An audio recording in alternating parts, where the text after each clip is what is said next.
کی تھی. اس کے بعد بھی کئی کربلائیں نمودار ہوئیں. مدینہ میں بھی کئی کربلائیں ہم نے دیکھی، لیکن اصل کربلا جو تھی وہ بہرحال وہ عراق کے شہر میں برپا ہوئی. لیکن اس سے پہلے بھی ہم نے جو کربلا دیکھی وہ رسول اللہ کی آنکھیں بند ہونے کے بعد، رسول اللہ کی اس دنیا سے چلے جانے کے بعد.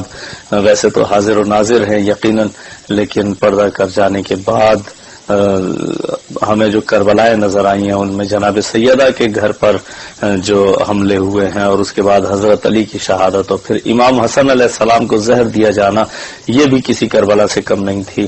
اور خود رسول کا اس دنیا سے جس طرح سے جانا ہوا ہے، اور رسول اللہ کے جانے سے کچھ دن پہلے وہ واقعات جو رونما ہوئے ہیں، رسول نے قلم اور دوات مانگی ہے اور نہیں دی گئی، جس پہ رسول اللہ نے انہیں جو بھی تھے انہیں، یہ آپ تاریخ میں ریسرچ کریں کون تھے جنہیں رسول نے گھر سے نکالا ہے اپنے. یہ بھی ایک کربلا تھی. اور اس کے بعد جناب سیدہ کا دروازہ گرایا جانا اور حضرت محسن کا شہید ہونا، یہ بھی ایک کربلا تھی. امام حسن کا زہر سے حضرت علی کے ضربت لگنا اور شہادت ہونا، یہ بھی ایک کربلا تھی. یہ ان سب کے پیچھے کیا عوامل تھے جب آپ دیکھیں گے تو اس میں بنی امیہ اور یہ جو خاندانی نہیں بلکہ وہ تو شریعتی دشمنی تھی. ابو سفیان اور معاویہ اور یزید اور ہندا، ان لوگوں نے یہ خاندان کی کوئی جائیداد کا جھگڑا نہیں تھا، بلکہ یہ منصب کا جھگڑا تھا کہ اللہ نے بنی ہاشم کو جو منصب ادا کیے ہیں وہ ان کے پاس کیوں نہیں ہے. یہ والی جنگ تھی. تو اس جنگ نے بالآخر کربلا تک کا سفر کیا ہے، اور کربلا ہی تک کا سفر نہیں کیا ہے بلکہ ہم امام حسن عسکری علیہ السلام کی شہادت ابھی منائیں گے 8 ربیع الاول کو. یہاں تک کربلا کو لے کر آئے ہیں یہ اسلام دشمن اور بنی ہاشم کے دشمن، اور حضرت علی کی تلوار سے جن کے آباء و اجداد قتل ہوئے تھے وہ لوگ کربلا کو امام حسن عسکری علیہ السلام کی شہادت تک لے گئے ہیں. ظاہر ہے کہ اگر امام زمانہ غیبت میں نہ جاتے تو شاید ان کو بھی نقصان پہنچایا جاتا جو کہ دشمن تھے اس وقت. تو ہمارا آج کا بھی پروگرام امام حسن علیہ السلام کے حوالے سے. ہمارے ساتھ آپ کے جانے پہچانے مانے ہمارے بہت ہی محترم قبلہ سید اسد رضا بخاری صاحب ہمارے ساتھ اسٹوڈیو موجود ہیں. السلام علیکم. وعلیکم السلام ورحمۃ اللہ وبرکاتہ. جی قبلہ، یہ 61 ہجری کی کربلا میں صدائے کربلا بلند ہوئی ہے، اور لیکن اس سے پہلے جو میں نے ابھی ذکر کیا کہ بہت ساری کربلائیں بنی ہاشم نے دیکھی ہیں. حضرت ابو طالب کے خانوادے نے مسلسل کربلائیں دیکھی ہیں دین سے وفاداری کے جرم میں. یہ اس بارے میں آپ جی بسم اللہ الرحمن الرحیم. سب سے پہلے اپنے یعنی جرم کا لفظ ہٹا دوں، وفاداری، اسلام سے وفاداری کے صلے میں بہت ساری کربلائیں دیکھی. جی بالکل ٹھیک فرما رہے ہیں. یہ لفظ ہے کرب بلا، کرب اور بلا، کرب اور بلا، اس کا مجموعہ ہے جی اس کا مجموعہ ہے کربلا. تو اس میں کوئی شک نہیں، آل محمد علیہ الصلوۃ والسلام جب سے دنیا میں تشریف لائے اس وقت سے جس انسانیت پہ رحم کرنے کے لیے اسی انسانیت نے ہر وہ دکھ دیا کہ جس کا تصور عام زندگی میں، عام انسانیت میں کرنا محال ہے. اور ان کے ساتھ جو محسنوں کے ساتھ جو رویہ رکھا گیا، جس طرح آپ بیٹھے فرما رہے ہیں، کوئی شک نہیں ہر دور میں شہنشاہ انبیاء صلی اللہ علیہ وآلہ وسلم سے لے کر پاک سیدہ کائنات امیر المومنین، اسی طرح ہر معصوم کے ساتھ جو امت نے رویہ رکھا. مگر یہ کربلا جو صرف 61 ہجری میں واقع ہوئی، اس کا اظہار چونکہ کربلا سے پہلے والی ہستیوں نے بھی کیا اور کربلا واقعہ برپا ہونے کے بعد والی ہستیوں نے بھی کربلا کو اظہار زندہ کر کے کیا. یہ اس لیے بہت زیادہ اس میں کرب ہے. ویسے تو ہر معصوم کی شہادت میں کرب چھپا ہے، اس لیے بہت زیادہ کرب ہے کہ اس میں دین اسلام کی بقا کا راز چھپا تھا، جو کہ امام مظلوم علیہ الصلوۃ والسلام کے مدینہ چھوڑنے کی صورت میں اور کربلا پہنچنے اور شہادت اور پھر شہزادیوں کے سارے سفر کے بعد ہی جا کے یہ سارا سلسلہ مکمل ہوا. اور اس میں ہر قسم کا کردار ہمیں ملتا ہے. یعنی اگر سرکار رسول خدا صلی اللہ علیہ وآلہ وسلم کی زندگانی میں دیکھیں تو صرف رسول کی شہادت ہے، سیدہ کائنات تو صرف سیدہ کائنات کی شہادت ہے. مگر کربلا میں ایک وقت میں کئی شہادتیں ہیں، اور اس میں ہر کیٹیگری، بچے سے معصوم سے لے کر شہزادہ عسکر علیہ السلام سے لے کر امام مظلوم تک، اور اسی طرح صحابہ، اسی طرح عاشقین. اور جس طرح آپ فرما رہے ہیں امام حسن مجتبی علیہ السلام، ان کی بے عین ہی پر درد شہادت ہے، اتنی دردناک شہادت ہے کہ ایک چھوٹی سی بات میں عرض کرنا چاہوں گا کہ سرکار نے ایک دفعہ کسی کے پوچھنے پر اپنے گھر اختر میں کہ سرکار آپ کے ساتھ یہ جوڑا کے حوالے سے لینا کے حوالے سے کہ کون آپ کو تکلیف دے گا، تو سرکار فرماتے ہیں یہ خاتون. تو وہاں وہ کہنے لگے گھر اختر کے افراد کہ اگر ایسا ہے تو ہم اسے ختم کر دیتے ہیں. تو بڑا خوبصورت حلم میں کمال جملہ سرکار نے اظہار فرمایا، کسی کے جرم سے پہلے سزا دینے کے لیے ہم بالکل تیار نہیں. بالکل ایسے جیسے حضرت علی نے یہ عبد الرحمان ابن ملجم کے بارے میں بتایا تھا، لیکن وہ تھا تو وفادار پہلے، لیکن یہی کہا نا لوگوں نے کہ پھر اس کو ختم کرنے میں کیا حرج ہے. تو حضرت علی نے بھی یہی کہا تھا کہ ہم جرم سے پہلے سزا نہیں دیا کرتے. بالکل ایسے ہی ہے، موقع دیتے ہیں، اہل بیت تو موقع دیتے ہیں کہ شاید سدھر جائے، شاید صحیح ہو جائے. یہی وہ تو موقع دینے ہی کے لیے آئے تھے. بالکل ایسے لوگوں کو، اور آخری وقت تک موقع دیا جا رہا ہے. اور ایک مرتبہ نہیں، سرکار کی 7 مرتبہ کی زہر کو تو میں لکھی ہے، یعنی 7 مرتبہ بار بار کوشش کی گئی. وہ کل ایک چھوٹا سا واقعہ شروع کیا تھا، بڑا اہم تھا سرکار کے حوالے سے، اس میں کافی چیزیں چھپی ہیں عرفان و معرفت کی. کہ جب ایک شخص آیا تھا امیر المومنین علی بن ابی طالب علیہ السلام کی خدمت میں اور آ کے اظہار کیا کہ سرکار میں آپ کا چاہنے والا، آپ کے علاقے کا، اور سرکار نے فرمایا تو ایسا نہیں ہے، تو غلط کہہ رہا ہے، ورنہ امام المبین کو ایسا ہو ہی نہیں سکتا، پتہ نہ ہو کہ کون کہاں کا ہے، کون کیسا ہے. تو اس کے بعد اس نے پھر بتایا کہ اس طرح کیسر روم نے کچھ سوالات لکھ کے خلیفہ کو، خود ساختہ خلیفہ کو لکھے تھے. تو اس نے کہا کہ چونکہ میرے پاس جوابات نہیں ہیں، صرف یہ جواب علم کے شہر اور علم کے در سے ہی ملیں گے، تم سیدھے چلے جاؤ ادھر، مگر یہ میری طرف سے نہ کہنا، ان کا حامی بن کے کہنا. حالانکہ اس کو پتہ نہیں تھا کہ یہ سب کچھ جانتے ہیں. جب وہ آیا اور سرکار نے پھر بلوایا اپنے 3 شہزادوں کو، پاک حسنین علیہ الصلوۃ والسلام اور جناب محمد علیہ الصلوۃ والسلام کو بلوایا، تو اس وقت سرکار کا وہ جملہ یہاں سے ہم نے کل یاد پڑتے. ہاں ایک جملہ اور بھی عرض کیا تھا کہ سرکار نے فرمایا یہ محمد انفی میرا لخت جگر اور یہ پاک رسول کی طرف دل چاہتا ہے جس سے تو پوچھ. تو اس صورت میں اس نے دراز زلفوں والے امام حسن سبزے کبا علیہ الصلوۃ والسلام. اچھا حسن کے بھی سرکار مرکہ تھے. میں نے ایک جگہ پڑھی اہم بات، کہتے ہیں دور دور کی ملکوں کے بادشاہ صرف حسن کا حسن دیکھنے کے لیے اپنے ایجنٹ بھیجتے تھے کہ آج جا کے دیکھو کیا لباس زیب تن کیا ہے حسن مصطفیٰ نے، سبزے کبا نے، اور کیا کیفیت میں ہے. تو ہمیں ہر مہینے بعد ایک پوری رپورٹ لکھ کے بھیجو، آج کے دن کون سا لباس کیا حسن تھا، اگلے دن کیسا لباس کیا حسن تھا. تو اس کا دراز زلفوں والے. تو سرکار سے جو سوال ہو جو آپ کا سلسلہ شروع، پہلا سوال حق اور باطل میں فرق کتنا ہے. تو سرکار نے بہت احسان فرمایا، اور یہ ہمارے سمجھنے کے لیے ہے، ہمارے غور و فکر کے لیے ہے کہ جو دیکھو وہ اور ہے، جو سنو وہ اور ہے. اور دوسرا جو سوال تھا وہ اس سے بھی زیادہ کمال ہے، اور اس کا جواب تو کیا بات ہے. تو کو کہتے ہیں سرکار زمین اور آسمان میں کتنا فاصلہ ہے، زمین اور آسمان میں کتنا فاصلہ ہے. پھر یہاں پھر سمندر کو کوزے میں بند کیا گیا. خوبصورت اظہار. سرکار فرماتی ہے ایک مظلوم کی آہ کا فاصلہ. اللہ اکبر. صرف ایک مظلوم کی زمین سے بلند ہونے والی ایک مظلوم کی آہ لمحوں میں پہنچ جاتی ہے. کیا بات. یہاں پھر میں گزارش کرنا چاہوں گا، یہ ہمارے لیے سبق ہے. کوشش کرنی چاہیے جو غلطیاں ہو گئی پروردگار سے بھی اور ان لوگوں سے بھی کہ جن کے ہماری وجہ سے حالات ڈسٹرب ہو چکے ہیں، زندگیاں ڈسٹرب ہو چکی ہیں، مطلب یا وہ کہاں سے کہاں معاشرے میں ایسی کیفیات کافی سامنے نظر آتی ہیں. تو ہم کوشش کریں اپنی زندگی میں ہم ان سے معذرت کریں، اور آئندہ جن کو یہ بات پہنچ جائے وہ کوشش کریں کسی مظلوم کی آہ نہ نکلے. کیونکہ ایک شارٹ سا بڑی بات کر گئے سرکار، احسان پہ احسان. ایک آہ چلی جائے تو لمحے میں ہر چیز چلی گئی، یعنی ریاضات چلی گئی، عبادات چلی گئی، اس کے نیک کام چلے گئے، سارے کمالات چلے گئے صرف ایک آہ میں کسی کا دل دکھانے. اور یہ دل، اچھا دل کب دکھتا ہے، دل پہ چوٹ کب لگتی ہے؟ یہ اس وقت لگتی ہے جب کسی کی عزت نفس بالکل مجروح ہو رہی ہو.